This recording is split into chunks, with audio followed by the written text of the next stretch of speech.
Do you know about myths?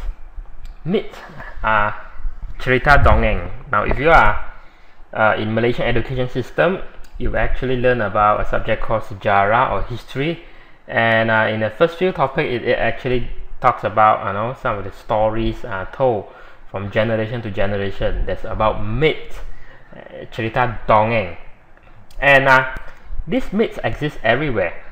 And in retirement planning and management, it also you cannot escape from myths or cerita dongeng as well.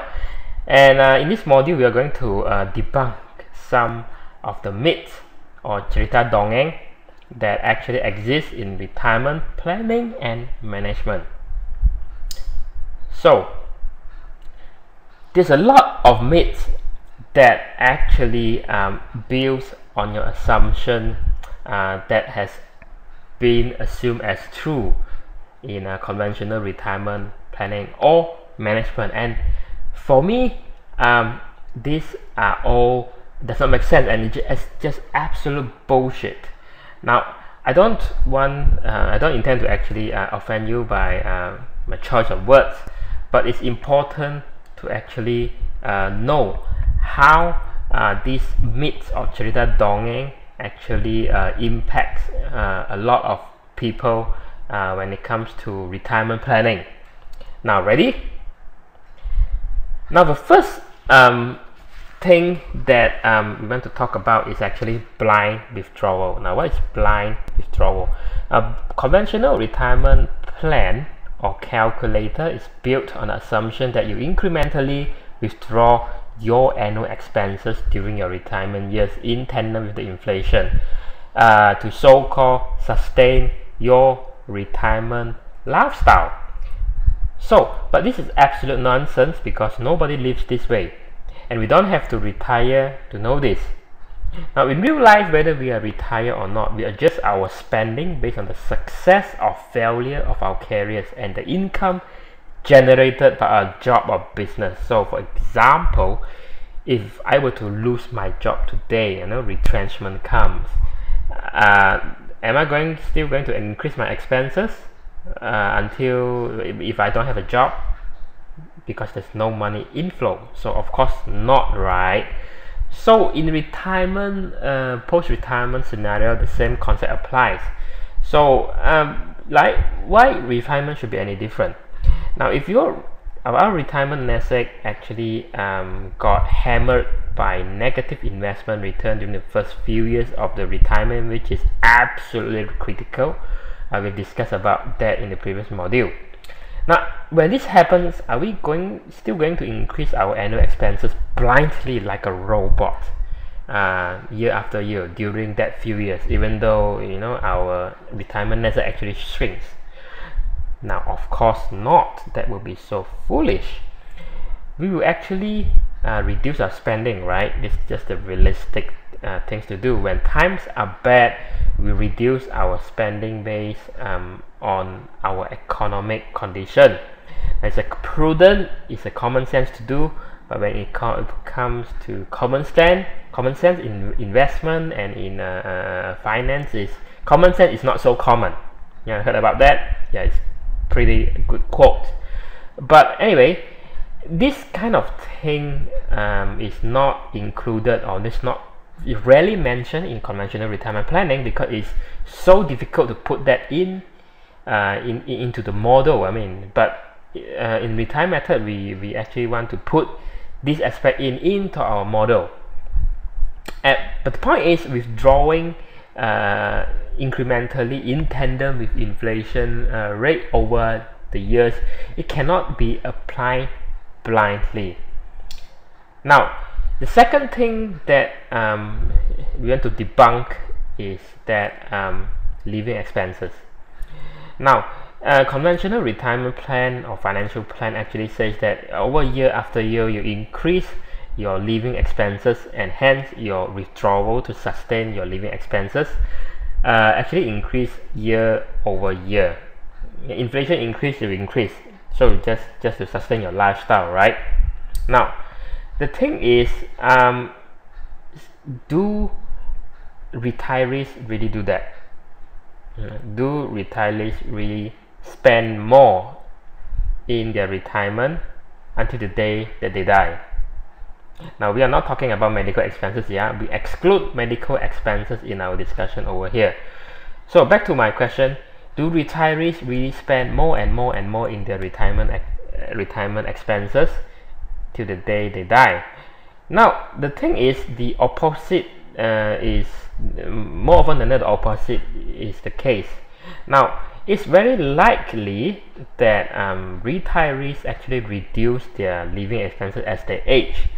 Now, imagine this: in the earlier years of your retirement, you still have the health, you still have the energy, you still have the passion to actually go to travel and enjoy the life if you haven't done so pre-retirement.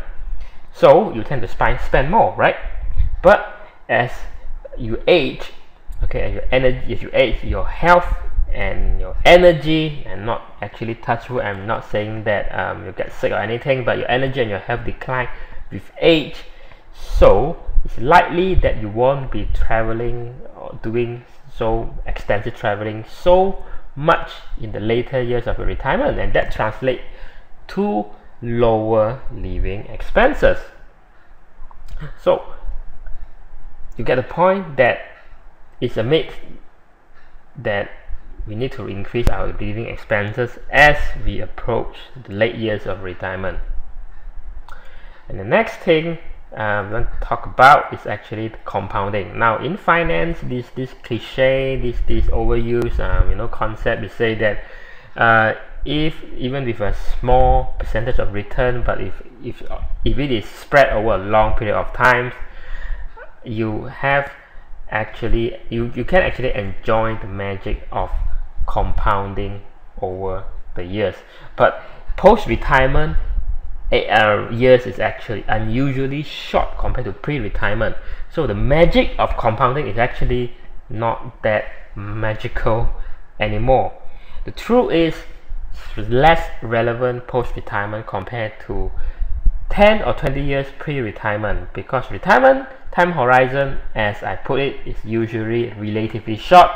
So in this post-retirement years, two things is more important than anything else. That is your spending, okay, and what is the total savings that you have in your retirement nest egg, and if there is still some money inflow into your retirement asset, what is the amount that is actually saved and reinvested.